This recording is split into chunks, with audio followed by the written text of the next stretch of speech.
客，大家好，欢迎收看天津卫视大型情感节目《爱情保卫战》。先来认一下今天来到现场的5位情感疗愈团的老师。大家好，我是于波红。在婚姻和爱情当中，最重要的习惯，那就是将心比心，换位思考。生活有技巧，爱情有科学。我是作家陆琪。大家好，我是严品红。愿我们都拥有爱自己和爱他人的能力。大家好，我是雷鸣。爱不爱很重要，负不负责更重要。大家好，我是曲伟。爱情中，依赖是暂时的甜蜜，独立才是长久的底气。好，那让我们今天先来认识一下我们来到现场的几位寻求帮助的朋友们，请开门。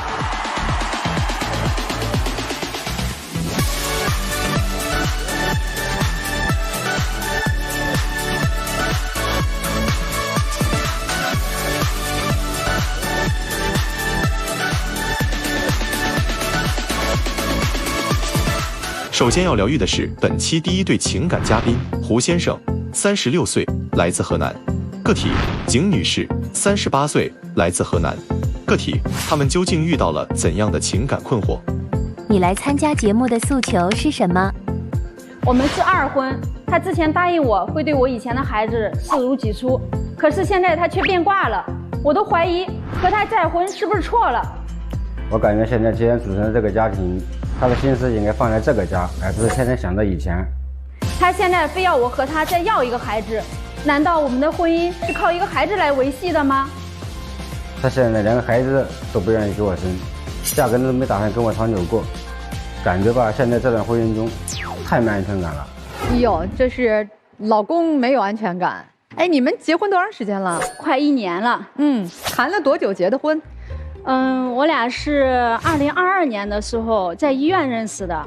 当时呢，我俩的母亲都生病住院了，然后在同一个病房，我就发现，这位男士一直在照顾他的母亲。那段时间，我就觉得哈，就是一般妈妈生病都是女儿照顾的比较多，所以对他印象比较好。后来经过一段时间的相处呢，我俩就互生好感，就走到了一起。那这谈恋爱谈了也挺长时间的。对，等于是我们在一起现在3年，然后结婚有1年了啊。交往的时候感觉还不错。对。那这现在咋了呢？因为吧，咱们俩都属于2婚嘛，都有孩子。现在我老婆嘛，因为看孩子比较勤嘛，然后感觉现在这个心思呢，不在这个家里头。他勤到一个什么程度？给我们解释一下。勤到就是按星期说吧，也都是2到3次，要是按月说呢，也都10次左右。老师，我先跟你们说是这样子的。你看刚开始我俩交往的时候哈，他经常提出来让我把女儿接过来跟我们一起小住，然后他之前答应我会对我的女儿就视如己出的好哈。刚开始他也是确实做到了，可是后来我俩结婚之后，我再去看女儿的时候，因为之前我俩一直都是一块儿去看，再后来呢，我喊他，他就不愿意陪我去了，并且呢，我回来的时候，他对我还发火。这婚前能陪着去看，怎么婚后就有意见了呀？因为咱们都属于2婚，然后各自都有各自的孩子，我现在只是这种心理吧。如果说要去看我老婆现在跟前任的孩子嘛，然后呢，我感觉对我的孩子比较愧疚。那你也看啊？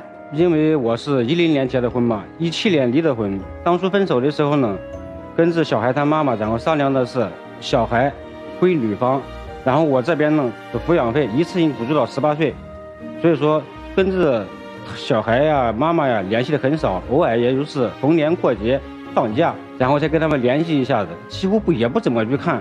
你自己不去看孩子，就让他也不去看孩子，这是一种母爱的释放，有什么错？对，我没说咱没说不让他去看，对不对？咱的意思就是说，看孩子次数不要那么勤，主要这个心思放在咱这个家庭中。那后来我不是听你的嘛，我就怕你生气，然后我从1星期看2、3回，后来变成了就2星期，然后就半个月看1次，有时候甚至咱忙的时候，然后根本都没有空去看。其实不用这样改变，如果1个星期看1次也是正常的，你是不正常的。还有一件事儿，有一次我喊他不动没办法，然后我就自己一个人开着车去了。我是新拿了驾照嘛，然后技术不太好，我就很胆怯的就那一次就自己开车跑去了，简短的看了一下女儿，然后吃个饭我就回来了。到了晚上回来的时候，然后他就冲我发火。为啥冲你发火呢？你想啊，他干什么事不跟我商量？不，一个妈妈去看自己的女儿，难道每次都要商量吗？哎，妻子，这个你屡次提到他跟你生气哈，他是像刚才这样心平气和的跟你说，还是会让你觉得发脾气啊、暴躁这样的跟你沟通？他大多数都是冷战吧，然后发脾气就那一次，然后特别厉害、特别凶。也就是说，平时冷战，一旦发火，那是就像火山爆发一样。对啊。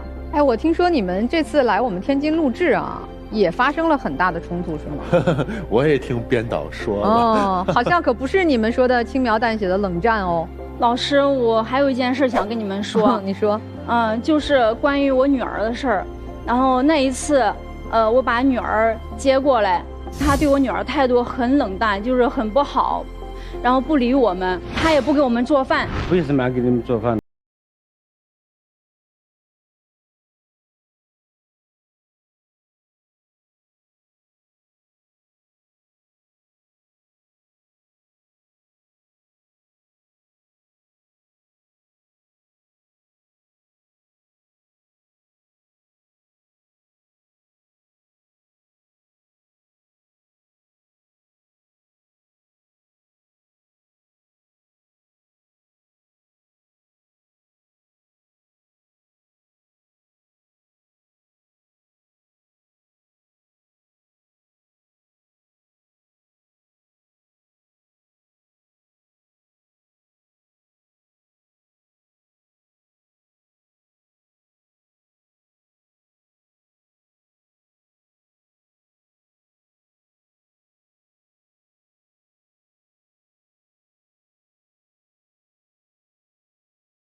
撮合我们都是说想要一个二胎这个问题。不是你说孩。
好10倍。那我也答应，然后就是生个孩子了嘛。他是光嘴答应，但是事实不是这样做的，偷偷的在吃避孕药。那我是想着，也是考虑咱们这个家为咱俩好。我是想着你刚创业还不稳定，是不是？我是想着再等等嘛，是吧？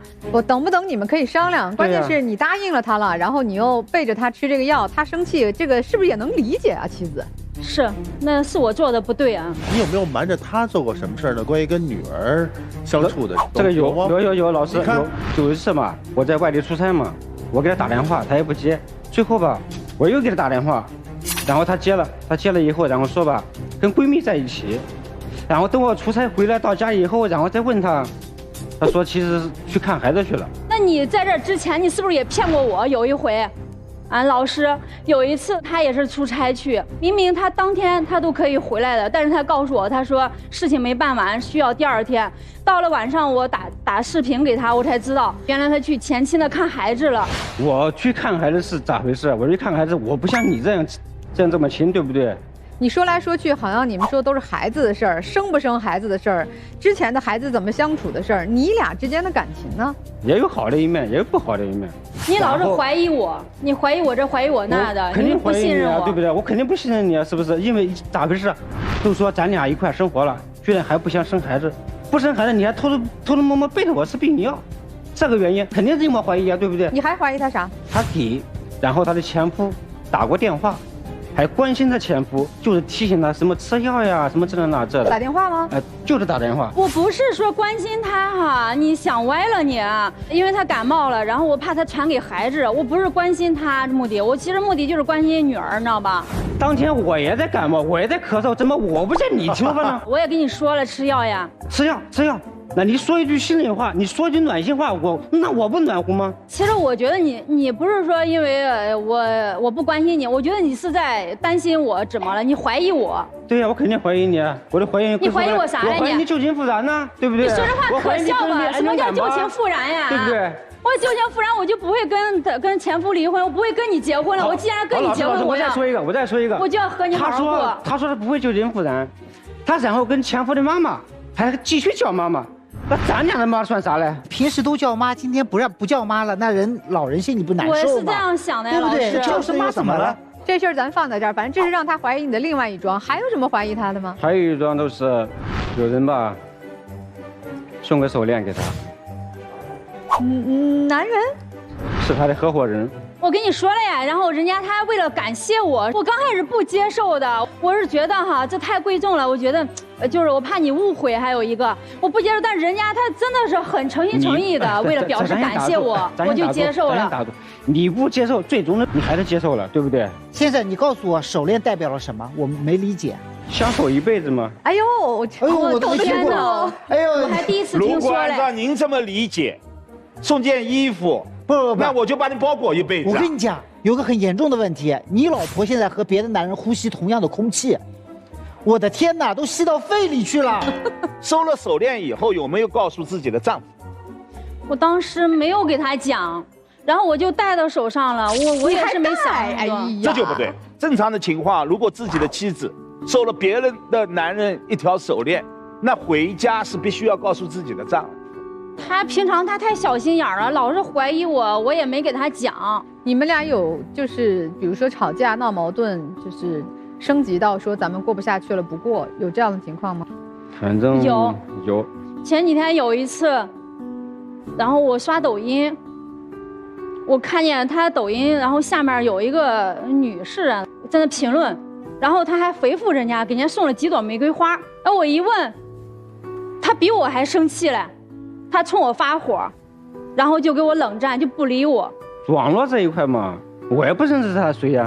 那老婆不喜欢你就不发？对呀，当时我都没说啥的，我说不就一个送的3，你啥态度说的吧？表情吧，都是表情3朵花吧。我说这也没啥意思，我说你看人家还给我送这么多花嘞，对不对？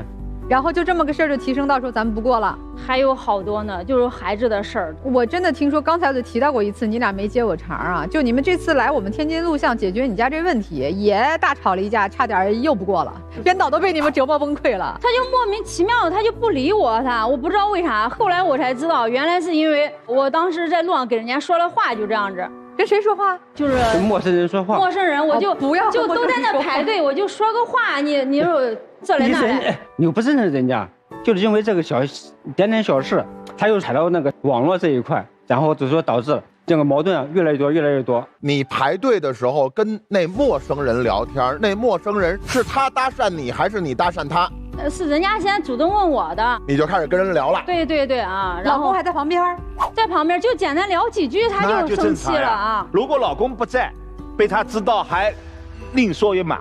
老公就在旁边，有什么呢？聊聊天有什么呢？我怎么看得出来你旁边那站的是你老公啊？你有没有说啊，这是我先生？没有说，不用说，没有说这干嘛？在机场跟人说2句话怎么了？我今天我这录的我都怀疑人生了，你知道吗？怎么了？这不是个正常事儿吗？你和陌生人说话没有任何问题，你千万不要因为没有任何人可以审判你，说你跟陌生人说话。而且我告诉你，你有这样聊天的权利。但是实实在在在他们俩中间发生这些事儿，让2个人都很不愉快，都很痛苦，也看出来了，是吧？甚至就录像头一天还打得天翻地覆，差点打到民政局去。我们看起来鸡毛蒜皮的小事儿，但是他们作为个体又这么痛苦，不知道该怎么办。那究竟这个感情怎么相处，婚姻怎么继续啊？先听听我们小情侣，你俩有啥建议吗？感觉挺同情这位姐姐的。因为我刚才也听大哥说了，辞了他自己的稳定工作，然后去创业。他也是这样，他也想去自己创业摆摊儿。我就觉得，就男人就是上嘴唇一碰下嘴唇，就说创业就创业，那哪来的积蓄呢？哪来这么多钱呢？我就是感觉像这个大哥吧，他其实有一些想法是从家庭的角度去出发的呀，都是为家里着想。可能他有一些做的事情，就是女方并没有看到啊。行吧，看看老师给你们出些什么建议啊？二婚夫妻之间最可怕的，那就是各怀鬼胎。你们2个人口口声声都是为了这个家，我希望你们都扪心自问，你们真的把这个家当成家了吗？你们真的把对方当成自己的家人了？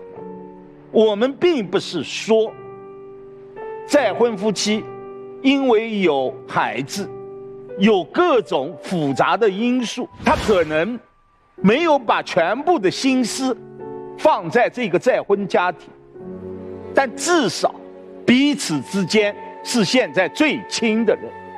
你们2个人很显然放大了二婚关系，却放小了夫妻关系。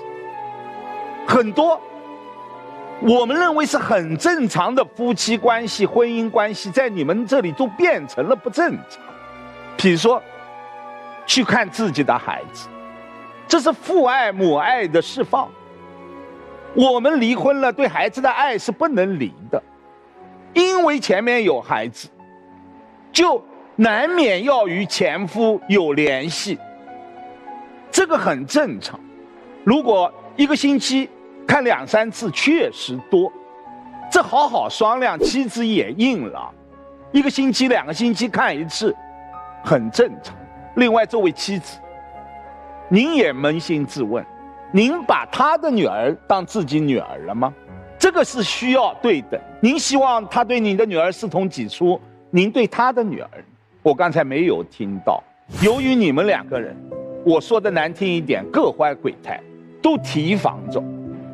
所以这个信任是你们2个人现在最大的障碍，很正常的社交也会看成不正常，这是因为你们前面有了这样重大事件的隐瞒和他的发现，所以这一点是需要修复的。在我看来，2个人在再婚家庭当中出现这一些问题矛盾很正常，关键是双方要看到这个问题，看到这个矛盾，那是一定能够化解的。各退一步，尤其是男生。我最后说一句，您的心眼有点小。这是一个典型的精神虐待的案例。为什么？因为他用一些他自认为有问题的事儿，但事实上是没有问题，属于你本身权利的事情，来不断的质疑你和审判你，并且让你产生信心的动摇，让你产生认知的偏差。当你开始甚至连看孩子这件事情你都开始退让的时候，你的人性已经发生了转变了。因为他本身是他的人性的问题，但他人性的问题他转移到了你的身上，让你也发生变化了。一个母亲怎么能为看孩子这种事情去让步呢？人之所以是人而不是虫，是因为我们内心虽然会产生嫉妒，会产生愤怒，说白了贪嗔痴慢疑，这我们每个人身上都会有，但我们人之所以为人，是因为我们可以控制住，这是人性的一部分。就好像他去看女儿，你心里面不开心或者不舒服，正常，因为那个女儿和你没有血缘关系，但我们会控制，会包容。为什么？因为我们人性中光辉的那一部分知道她是母亲，母亲和女儿之间就应该有这样的连接，这种包容性我们把它叫做爱。你有这个东西吗？你没有啊。你不断的说我要跟你生孩子，但你在他面前有产生过爱吗？他爱的人你爱吗？他喜欢的东西你喜欢吗？他和人家产生的互动和社交，你除了产生嫉妒这样的负面情绪之外，你有产生过什么正面的情绪吗？没有。你所有的一切就像是野兽一样，不断的在宣泄，我要，我怀疑，我恨，我愤怒，你控制不住自己啊，先生，这是你的问题啊。你要看一看，每一个人的内心都有自我，都有本我，都有超我。你得看一看，控制你自己内心欲望的那一部分的机能丧失到什么地方去了。你这种极端化是很危险的，所以我觉得这不是一个心眼小的问题，是你在这个世界上面你的生存方式出现了问题。我不知道是原生家庭的问题还是前期所导致的，但是之前的问题你得自我解决，你得让自己打开，不然的话你生意也做不好，你生活也过不好的。你看这个解决问题还得找陆琪老师。我们的电视机前的观众朋友、粉丝朋友们，如果也想找我们陆琪老师解答情感困惑的话，有个非常简单的方法啊，我们就在这个微信的公众号就可以找到他了。别忘了报出您这个我们爱宝忠实粉丝的身份，那让我们陆琪老师再给你送一份新人礼。我觉得你俩都不独立，我特别理解你妻子的逻辑。你的逻辑其实是这样的，你觉得他所有的对你的要求、对你的控制、对你的怀疑，你认为那都是爱你。真的，就我特别理解你的逻辑，但你这个逻辑是错误的。真正的爱是我们共同成长，是看着彼此幸福。他可见不得你幸福。你知道你为什么那么多偷偷摸摸吗？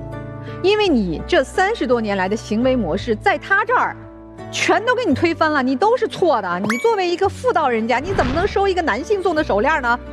所以如果你真的想珍惜这份二婚的情感，真的想把这个爱培养出来，能够长久在一起，你要转换你的行为模式。你不是一再的退让，一再的包容，他就会爱上你，或者他就相信你了，你们就能相亲相爱了，再也不吵架了。而是你要树立一个明确的家庭的行为模式。你爱生气，你出去生气去，你骂空气去，我不听，你再说一句我就走。你把规矩立在这儿，他如果真爱你，他就会收敛。当你有了底线之后，他就开始尊重了，他就开始敬畏了。一味的妥协退让换不来长期相处的彼此尊重的情感。男生，我觉得你心里其实情感是复杂的，你也是在意他的，你也是希望家庭能够长期稳定白头到老的。但是抱歉，我没看出来你在爱着他，至少你对自己的那份自私的心，那种占有欲是超越了你对他的情感的。孩子可以生，但你俩得磨合好吧，天天吵啊打啊闹，这能怀孕能生孩子吗？你以为挣了钱有了钱就可以生出一个抚养一个健康的孩子吗？不是的，得你们夫妻和睦真正相爱，才能孕育出一个健康快乐幸福满足的小生命。所以要孩子还早，但是呢这个什么一冷暴力咱俩就散伙吧，这个我觉得这行为也不好啊。我觉得你们还是有一定的感情基础和相处的这种关系还是存在的，而且之所以这么激烈还是有情感基础，是吧？好好相处吧。我就是反对二婚夫妻上来先说爱不爱，先说对错。二婚夫妻能在一起的前提是我能看清对方的本质，我能看到对方的变化。景女士，你看到你丈夫的本质了吗？他是一个不安于现实，并且已经做出了成绩的人。36岁，老胡啊，你有自己的想法。你跟景女士结婚的时候，那个时候一无所有，没什么。我辞职了，我创业了，我现在每天的收入是过去的10倍，老胡没错吧？所以过去我不要求有继承人，其实咱家有矿了，我要求有一继承人，有问题吗？没有问题，没有问题。所以忽然之间我变了，我做出成绩了，我就要求我最好能有一孩子，要不然的话，有一天我出点意外，我每天比以前多挣了10倍啊，都给我老婆。景女士，你觉得那时候那钱是谁的？那当然是我和孩子的了。哪个孩子？和他的孩子。不会吧？您现在每10天看自己的孩子4、5回，我当然担心啊！我那么拼，虽然我没经你同意，这是我的重大缺陷。我那么拼，做出了成绩，跟我亲骨肉没关系。我这忙活啥呢？你觉得这是他的罪过吗？是，不是吧？所以别聊那些细节的对错，也别聊爱不爱。二婚夫妻接受现实，咱们看明天。老胡，你还接着在外头奋斗吗？还继续奋斗，还接着奋斗。万一咱奋斗不行了，景女士要再给你生一个宝宝，可跟你一块吃苦哦。如果你在外头奋斗，你在外头一天比一天强了，他要不给你生这个娃，因为他38岁了，你今儿说清楚，你能不能继续？不可能，不可能吧？所以继承人，你看到了吗？这是本质。整场，我其实特别同情小胡，事儿不占理儿，但事儿我很同情。不能和陌生人说话，不对啊。收个客户的手链可以啊，关心自己孩子还有错吗？怎么事儿都是正确的，却引发了小胡的如此之抵触？半路夫妻要想过得好，贵在坦诚和共谋。请问你们有坦诚吗？有共谋吗？你们有一件共同的事能达成一致吗？这边偷偷避孕，那边辞职了，然后关于孩子没有一件事能谈在一处。真的，女士，我认为最大的问题在于你。开始人家可是对你家孩子是很好的，对不对？又跟你一起去看，又接回来，为什么换来的孩子是如此冷漠？为什么一起吃饭的时候，没有妈妈跟爸爸没有坐在一起啊？他在争关注。你知道他为什么看到你和女儿之间的互动，他那么纠结呢？因为他很愧疚，因为他对自己的女儿并没有如此之好，他很后悔。他也想给自己女儿补偿，但是他做不到。为什么？他没有你那种笃定。我不知道他跟前妻之间什么矛盾，但是正因为你对孩子的爱，激发了他对孩子的愧疚。你有关注吗？他真是不愿意让你去看孩子吗？也不是，他怕你跟前夫有些纠缠不清的事情，你瞒着他，他就会想很多。人都怕鬼，但是鬼存在吗？都是人想象的。你跟陌生人说个话，有错吗？没错，但是他会想，你都不愿意跟我说话，你怎么跟别人那么有话题呢？你忽视他了。如果要离婚，赶紧，因为前提不是因为他，是因为你不爱。就爱一个人才会关注他的感受。我认为现在断然不能谈孩子的事，拿一个孩子过来绑架这段情感，双输，甚至是3输，孩子很无辜。先想好爱不爱这个男人吧。如果爱，做到2个字：透明。所有的行动，所有的心思都亮在明处，想清楚，好吗？就这样。那好好考虑一下吧，好吧？你们先坐下，听听小情侣的故事啊，思考一下也。来，请坐。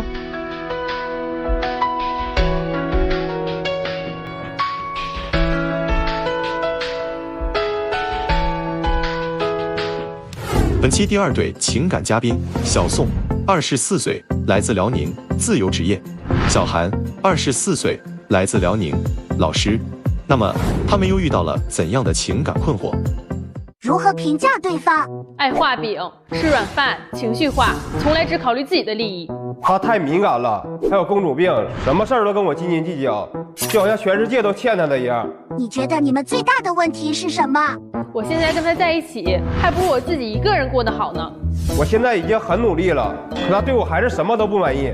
他承诺的事永远做不到，我真的没法再继续相信他了。哎呀，你俩这相互的评价，一个是吃软饭，另一个是公主病，这都不太好听哈。这么重的评价，从何说起啊？主要是呢，我跟他在一起，然后咱俩的花销都是我在拿，他什么都不管，而且他对我态度现在也越来越不好，所以我不知道能不能再跟他继续下去了。一点点说啊，咋就都是你花钱，他不花钱了呢？所有的花销并不是都他在拿，我原来也是在国企，也是有那个稳定的工作，赚的钱也不少。为了他，我放弃那边稳定的工作，辞职了，然后过来找他了。是他同意你辞职的吗？我们俩经过商量了，但是他说来这边都是为了我，那其实不是这样的呀。他那个工作很累，而且也还是那种高危作业，就他自己也不想干了。你俩是大学同学吗？是大学期间认识的。谈了多久了？谈了马上3年了。啊，所以谈了之前的2年是异地，那个时候还挺好。这1年在一块儿，问题都来了，是这样吧？对，就是这样。他现在说我没有稳定的工作。但是我刚刚过来，我也不能说马上就能找到稳定的工作呀。你最起码给我一个过渡期吧。你找了吗？你这1年都干嘛了呀？他就在那个我租那房子待着，就是他干这个兼职，也不是每天都要去的。去面试了吗？并没有。我现在目前在做兼职。就是为什么你来1年了，应该是投简历，然后不断面试，对吧？应该做这些事儿嘛。这个城市我太陌生了，我最起码要重新开始了解整座城市吧。不是有1年了还没有融入啊？融入了，我目前我也要逐渐融入啊。哎，你们是租房子住是吧？对，房租谁出？房租现在都是我一个人拿的。那人家说你吃软饭。而且不仅是房租，还有水电费、宽带都是我一个人拿的。你没积蓄啊？你不是之前上班了吗？我之前上班也是在我们俩日常平时约个会啥的也都花没了呀。所以这第一桩不满来了，就他不怎么太赚钱，基本上生活挑费开销都是你在出，你不满意？我就是觉得他一直在吃我软饭。但是老师平时日常像什么买菜啥的，还有他喜欢吃那些什么小蛋糕啊、提拉米苏、奶茶，我也都会给他买。兼职能赚的钱吗？对呀。兼职能1个月挣多少钱？1个月我现在也赚3、4千呢。没像他说赚那么多钱呢。他说的是最多的时候。我说的是对，我是说的是多的时候，有时候少，有时候多，最少也就是2000块钱左右。他那个兼职就特别不稳定，而且还不一定就什么时候发工资，可能还会拖几天这样的。有可能要拖到2个月之后，也可能当天结了，他找我出去吃个饭。我们平时出去买个菜就没了呀。我的工资如果让我自己一个人生活的话，我会过得很好，我甚至还能攒下来一部分积蓄。但是他来之后，我们花销就直接翻倍了，就甚至我每个月都变成月光族了。零用钱需要给他吗？是啊，就是他没有钱了，他都打电话给我让我给他转账，然后但是我没有钱的时候，我管他要，他就是不给。就像之前我工资晚发了2天，然后我就是想管他借点儿，那他当时就说借不了这个钱。他那个工资什么时候发，我也不知道啊。你说借不了他这个钱，是你没有还是不想借？是我没有，我并没有拿，我拿不出来这个钱。他应酬的钱需要你出吗？更别提了，上回他有个朋友来大连，说要跟他一起聚一聚，但是他一开始没让我去，结果就是突然说他俩吃饭的时候打电话叫我过去。然后结果一过去发现他俩都吃差不多了，而且还吃的是海鲜，那么贵，就将近我看结账都得将近500-600块钱，那就是让我去结账的吗？吃饭没你，结账有你，那我也不是他提款机呀。但是评委老师，我要说一个事儿，就是我那个朋友之前他去找我的时候，因为我在沈阳工作嘛，他之前找我的时候，我那个朋友招待也很好。哎，还有什么事儿吗？这个他，比如说花你钱呀，或者你觉得吃软饭的行为，还有就是他那个车票。他之前异地的时候，他就跟我说，他那个手机上12306绑定账号不好用了，自己买不了车票，然后就一直让我帮他去买，1年能看我几次吧这样，然后他每次来也都是给我带着礼物，我也挺心疼他的，然后所以这个车票钱我也一直没有管他要。后来他来大连之后，他也是一直让我买票，而这个钱他就更是一次都没有给过了。那些车票就是相当于一个通勤那种地铁钱，就是10块钱都不到，就没有我给他买奶茶钱贵。不，那你就自己把你的账号弄明白了，自己付钱吧，这点小事儿。对呀，所以我现在弄明白了呀。那还是我一直逼着他，他要我说他不解决，我再给他不给他买票了。然后最后还是我看他无意之中看他手机，发现他已经解决这个事儿了呀。我今天我都把那个车票截图我带来了，给大家看一看，看就是这30天之内，他让我买了多少车票？30天买了这么多车票？对，因为订单只有30天的记录。2月9、2月2、1月27，就不仅是有那个回家，还有呢，还有1月24。1月23、1月22、1月25，就是30天，他就已经让我买了这10次车票，那更别提1年让我买多少了。哎呦，这么频繁是去找工作吗？并不是啊，因为我兼职的地方在大连，在市里啊，市里一般活动比较多嘛。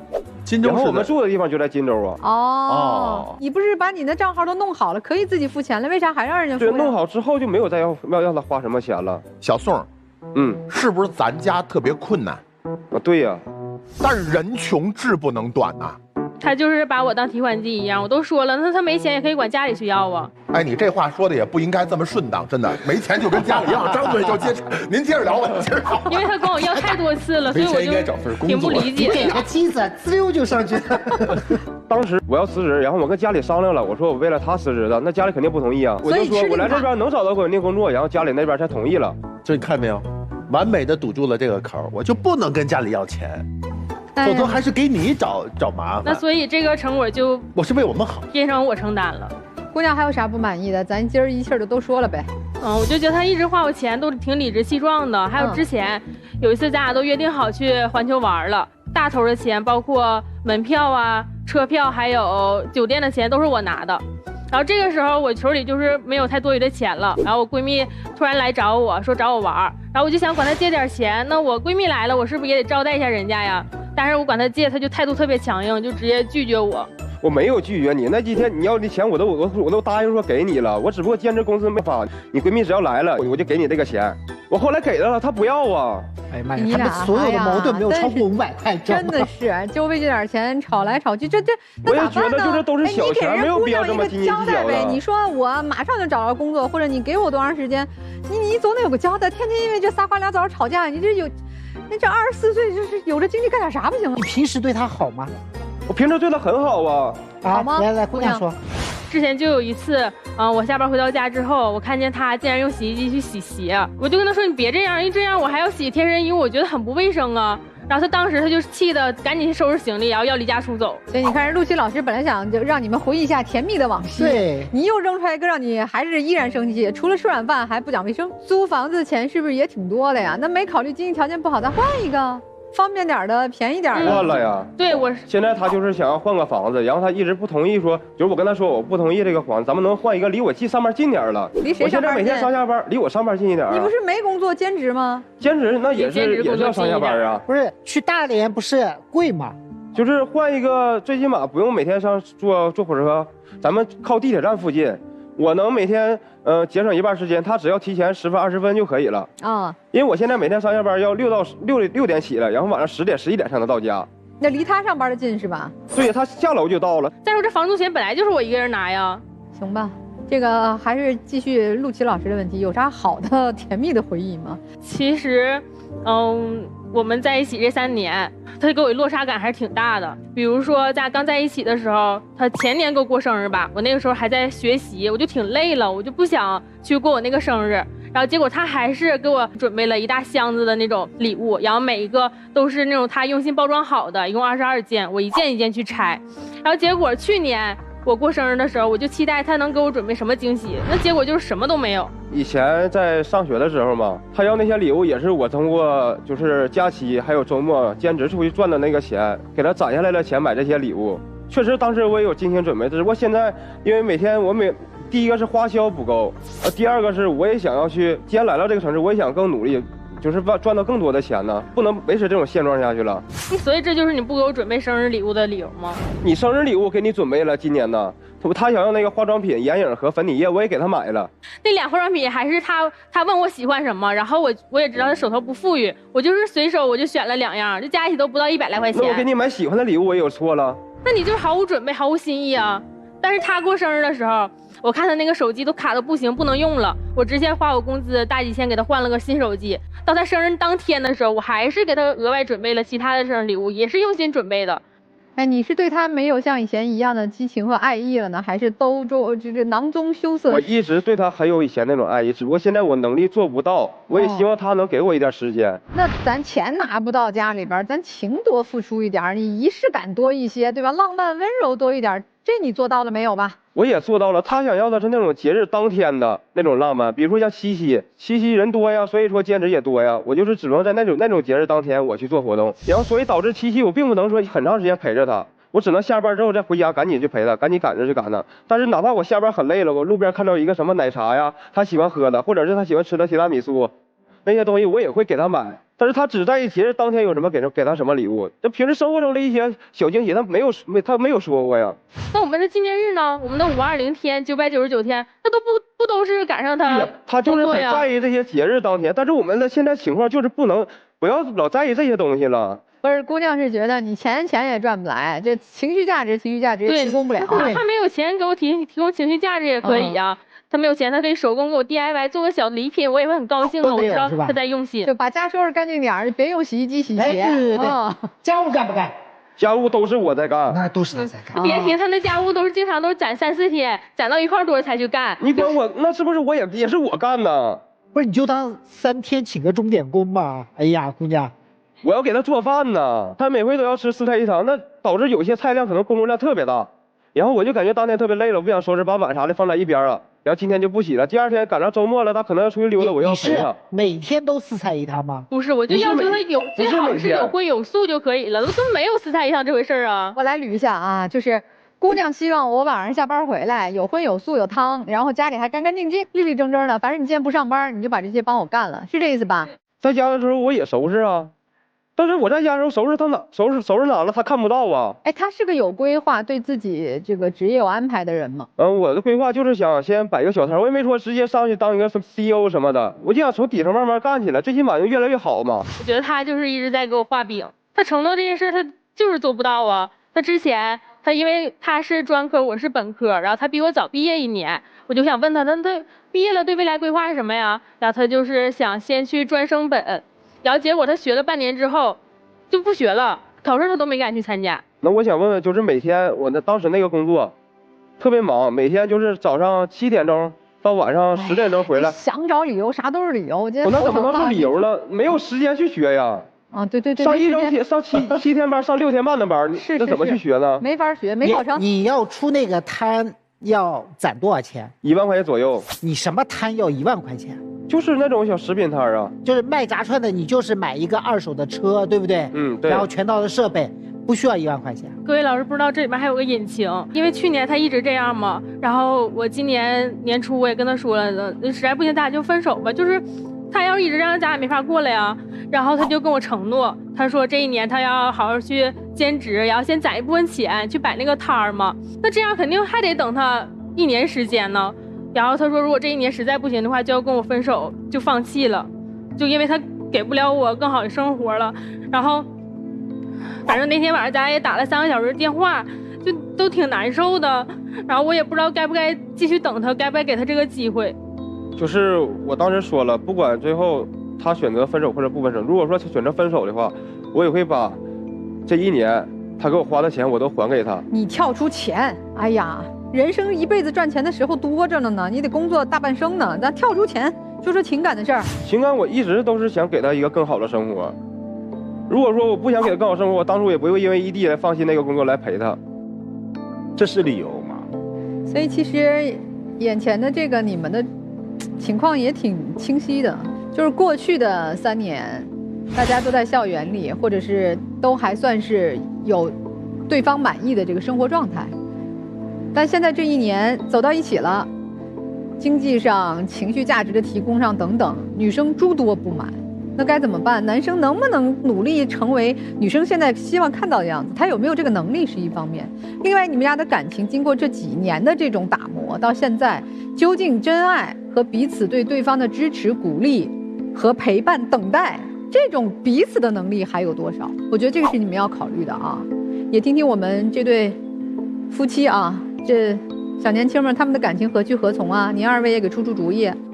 就是这个弟弟吧，然后确实需要能稳定下来，能够养活女朋友的这个工作，然后妹妹确实要给弟弟一点这个时间。另外的话就是这个弟弟哈，花妹妹的钱哈，偶尔花一下可以，但长期下去的话，我觉得女生确实会有意见。我感觉这个兄弟吧，你老想着摆摊，那你做呀，对不对？你不做，老说个想等啥呢，对不对？哪怕不是说工作不好找，哪怕我干苦一点的活、累一点的活，那也行啊，对不对？能启动之间不就有了吗？确实，我们经常说，拿人手短，吃人嘴软，但是我们这位男生，宁吃软饭，那是吃得理直气壮。你为了爱情奔赴到这座城市，和他在一起，他是感动的。您到了这座陌生的城市，半年，哪怕是1年，他不但付房租，还给你生活的保障，这是爱的释放。但是您1年都融不进这座城市，又要新的1年，您说他会失望吗？他不指望你有光鲜的职业，他指望的是看到你的努力，您的勤劳，您的增长。所以我认为你们这段感情，不像胡大哥他们，我渴望他们两个人看到问题，放弃前嫌，好好过日子。但你们两个人，我建议进了这个门，都转身吧，没有必要了。哎，我问你个事儿，你知道为什么你女朋友对你那么不满意吗？我跟你讲，就是女人很聪明的，同样是吃软饭的男的，在家她养着，有一些女人就愿意养他，7年都愿意养，有一些1年都不行。你知道为什么？他们很聪明的，他们能看人，他们看人有个方法。那你看我们在管公司的时候，我们叫可燃性。什么叫可燃性？人分3种，一种叫阻燃的，一种叫易燃的，一种叫自燃的。什么是自燃的呢？啊，像我这样的当老板的，就是我不需要别人给我点火，我自己就呼一下就烧起来了。我想到一个什么事儿，你看为什么你一说摆摊，我就知道多少钱？不是我调查，我真研究过这，我真想过，如果有一天我去摆摊怎么办？你知道吗？我真想过这个事儿，所以我专门研究这个，然后卖什么，怎么炒，然后他那个车怎么样，是煤气放哪边，我都研究过这个事儿。这叫自燃。什么叫易燃？就是别人推得动我，哎，对，啪推他一下，跟他说大家好，他就哗一下就去了，就读书去了。你看，易燃。还有一种就是你这种阻燃的，哎呀，做一做吧，不做，3天搞一搞，3天动一动。阻燃的这些人才是他们眼里面最有问题的。所以不是因为他养你的问题，而是在养你的过程里面，他发现你不是那种自己可以点燃自己的人。你说你要摆摊，你到今天你都说不出一个车多少钱。你说你攒钱有什么用？你要做点什么事儿，是不是得先研究它？对于赚钱这件事情，你是要去探索的。你不探索，你就被一拍脑子，1年后我就怎么样？谁信你啊？为什么要信你啊？这是房租的事儿吗？啊？这是24岁变成25岁的事儿，23岁已经变成24岁了。所以你今天好好听听我说的话，你琢磨一下，你过去那1年浪费的到底是个什么东西？最后我送你一点啊，送你一点我应该收费才能讲的话。你这个人的性格特质不适合做高组织度下的东西，也就是说让你去打个工，去国企，或者说让你去上个课，你受不了，这是正常的。但是你做低组织度的事情是可以的，去送外卖，你真的要攒那个出摊的钱，明天开始你就可以回去把送外卖这个事情给定下来。你干1年的外卖，甚至干6个月的外卖，你出摊的这个钱就能够搞定，而且你还能认识一批外卖员。你就真要有这份决心，女朋友送你手机，你说亲爱的我不要，你把这钱给我，我去摆摊了，你都能做成。所以你看陆琪老师就给你直接的方法帮你们解决问题啊。如果大家想要找陆琪老师也给你指点一二的话，有个特别简单的方法，就去我们微信的公众号就能找到他了。别忘了要亮出你是我们这个爱情保卫战忠实粉丝的身份啊，让陆琪老师送你一份新人礼。其实我就不喜欢吃软饭这个字儿，我觉得不存在谁吃谁的软饭。我觉得我们社会，我们人类文明发展到现在这个阶段，我们就是自己拥有什么样的能力，在家庭结构当中，在亲密关系当中，我们能够提供怎样最有价值的对家庭的贡献，咱就去做那件事儿。有的就是女生赚钱，男生在家，就像我们过去传统的男生赚钱，女生在家。只要你们能够找到你们的平衡和你们彼此能够满足的那个需求，明显在你们俩的关系当中找不到这种平衡感，所以你俩就在一起就弄不成，知道吗？男生，我跟你讲啊，你别老刚才就眼眶一红就要哭了，说我也委屈呀，我辞了我的工作我来，我听来听去你不是为了他辞职的，那份工作高危，很辛苦，你早就不想干了，而且他可能是个临时工，你不能委屈成那样，这就不厚道了。其实适合你的生活我觉得也挺简单的，你就回到你们老家啊，还是找一个安逸的小工作，也不用赚太多钱，找一个和你一样安逸的姑娘，靠着父母的一些过去的积累，你可能还能过得相对平稳一点。除非你从内心深处觉醒了，你认为我作为一个男性，作为一个要在大连和我这样一个优秀女朋友共同生活的男性，我要去激发我对生活的斗志和热情。你得从那种阻燃的体质，像陆军老师说的，怎么着至少先变成易燃的吧。别人推你，你觉得那我就燃一燃吧。所以你除非改变自己，否则呀，你还是回去吧，别彼此拖累了。真的，你们俩曾经我相信是有感情的，所以你们扛得住2、3年的异地恋，然后扛得住在一起这么多矛盾，1年了还愿意来我们这儿继续探讨怎么继续相处，感情基础是有的。但是，再好的感情，也得在相处的过程中彼此愉快，找到共同维系你们亲密关系的解决方法。如果找不到，那真的就得散。再好的感情也经不起彼此的蹉跎。今天您跟我们说的种种，您的爸爸妈妈知道吗？知道个大概。你们两个因为已经恋爱了几年了，爸爸妈妈知道个大概，知不知道家里面3、4天那个水槽里面全是带着油的碗，知道吗？不知道。知不知道就是你平时可能还要给他支付1次又1次的车票，知道吗？你为什么不让自己的爸爸妈妈知道？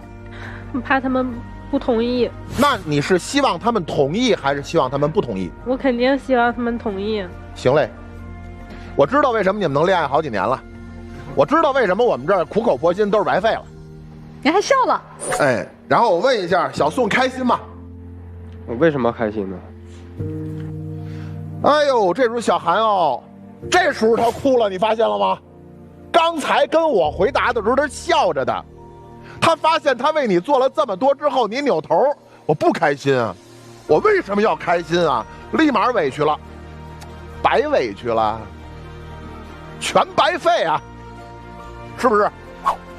你为他干的这些事儿，他告诉你不开心，知道什么意思吗？他告诉你，你得做得更多，你做的还不够，你得怎么样？你得把这些实话都告诉你爸爸、你妈妈，然后你要迫使他们开心。所以，谁也别怪谁，你们2位是互相培养的。你想过结婚吗？想。你想哪年结婚？30岁之前吧。30岁之前。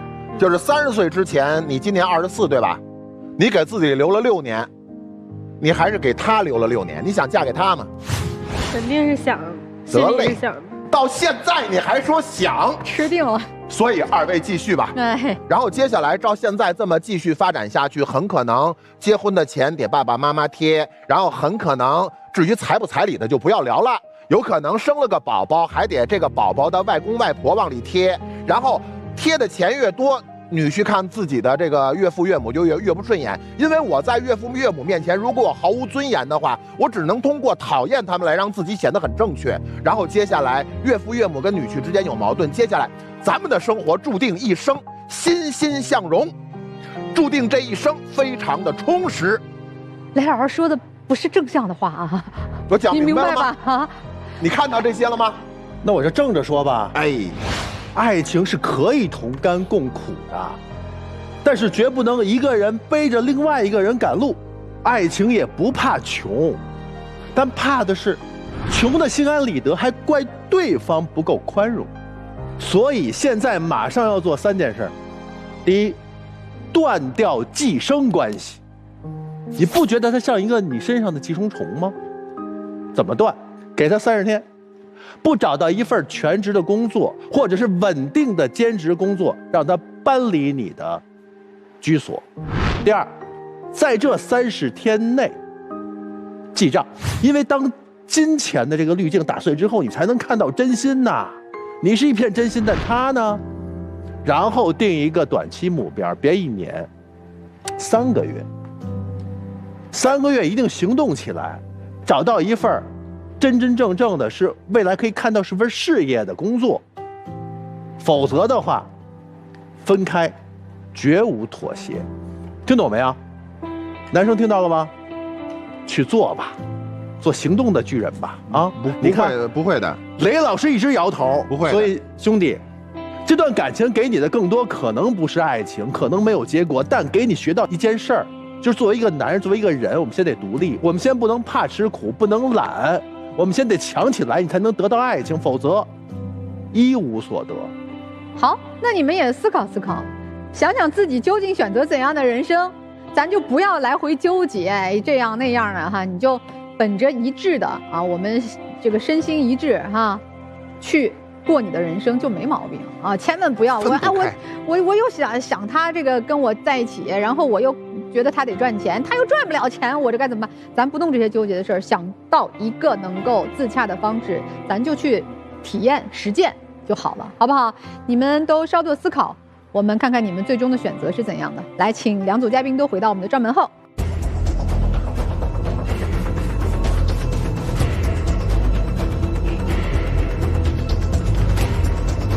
那看看他们两组自己的选择吧。那这对夫妻会是什么选择呢？来，肯定会出来，肯定会出来哈。来，请开门。这对没问题吧？啊，没有吧？走了吗？哎，没有啊，看不清。我觉得他们不应该出来啊，他们为什么要出来？哇，不是。陆迅老师为什么要出来？我终于可以和陌生人说话了，我为什么要出来？为什么要出来？希望大家都能幸福吧。那这对小年轻呢？我觉得他们会出来，他们会出来。这不应该出来的，恰恰可能真的会出来啊！他们也没有太不应该出来，是吧？我还真心不看好，不看好和不出来，他还是两个。他们还年轻，24岁。来看看年轻人选择吧。来，请开门。出来了吗？出来了。没有，也没出来，也没有。我们究竟说了什么？不是，我相信你说都不成。我相信他们俩不会分开的，为什么呢？能耽误2-3年，就大概率再耽误20-30年，不会。女生已经耽误不起了，她已经看到了这个镜头，这个男生是究竟怎样一个模样了。哎，但其实人生嘛，都是选择，然后尊重我们的选择，接受我们选择的结果。承担选择之后的这个我们应该走的人生的道路的方向，我觉得就好了。当然，我还是希望大家多思考啊，就不要特别轻易的进入一段感情，也不要特别轻易的就离开一段感情，还是要对自己、对对方都要负责任。哎，总之希望他们两组嘉宾都能找到幸福的生活吧。好了，那也非常感谢我们5位老师今天的分享，感谢观众朋友的收看，我们下次节目再会。